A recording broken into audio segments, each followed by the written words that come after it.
Thank you very much for joining me.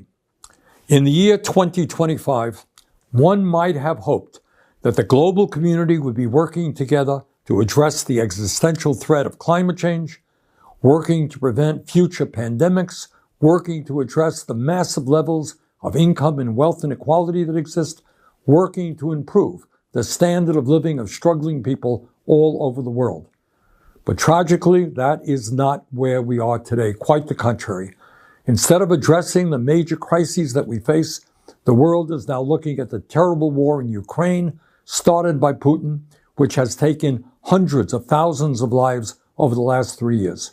We are looking at the horrific war in Gaza, where, as we speak, thousands of Palestinian children are facing starvation due to Israel's inhumane and illegal war policies.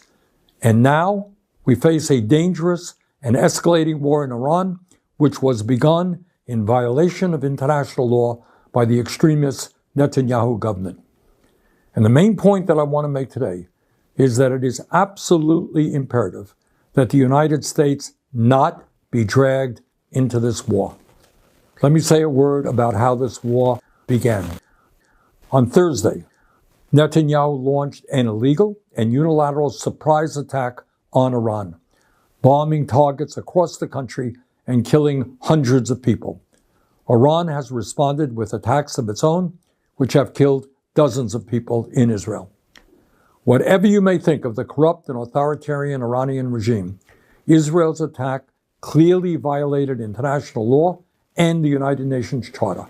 While every country has the right to defend itself, they do not have the right to launch so-called preemptive wars of this kind. But let's remember who Netanyahu is. He is a war criminal under indictment by the International Criminal Court for starving innocent people and killing civilians in Gaza. At this very moment in Gaza, Israel continues to prevent the UN from delivering humanitarian aid. And just today in Gaza, Israeli tanks fired into a crowd desperately trying to collect food, killing at least 59 people. So it should come as little surprise that Netanyahu ignored international law to start this war with Iran. But Netanyahu's decision to strike also directly contravened the express wishes of the United States, which was seeking a diplomatic resolution to the long-standing tensions around Iran's nuclear program. In recent months, the United States has held 5 rounds of negotiations with Iran to resolve these long-standing concerns. Let me repeat. In recent months, the United States has held 5 rounds of negotiations with Iran to resolve these long-standing concerns. A 6th round of talks was planned for Sunday, but Netanyahu chose instead to start this war. So let's be clear. Israel's attack was specifically designed to sabotage American diplomatic efforts. In fact, in its first round of strikes, Israel assassinated the man overseeing Iran's nuclear negotiating team.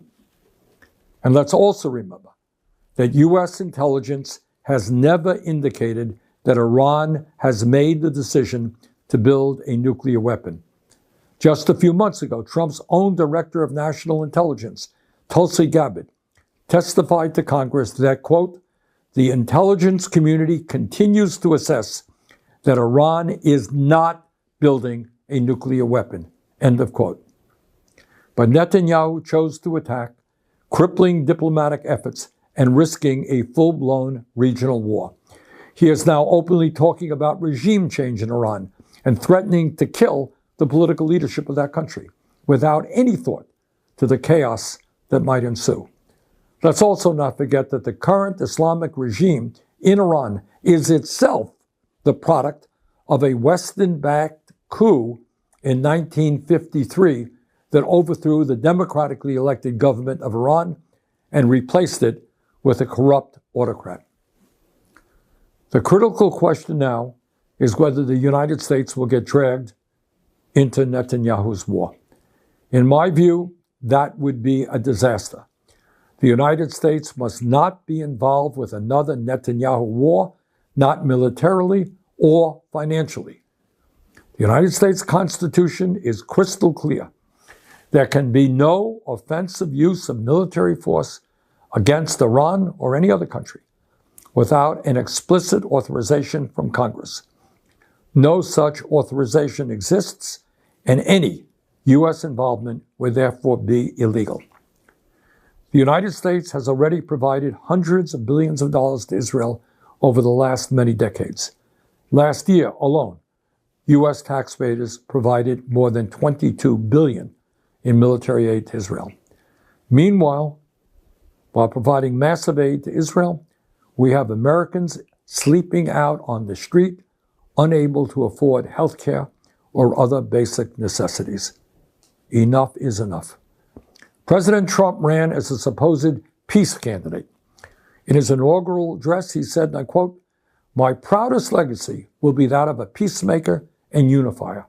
That's what I want to be, a peacemaker and a unifier," end quote. Very fine words. Trump should remember them today. Supporting Netanyahu's war against Iran would be a catastrophic mistake. Instead of going to war, Trump must work with the international community to rein in Netanyahu and urgently push for a diplomatic solution. Netanyahu's illegal attack has made the world a more dangerous place. The United States must not be a part of this war. Thank you very much.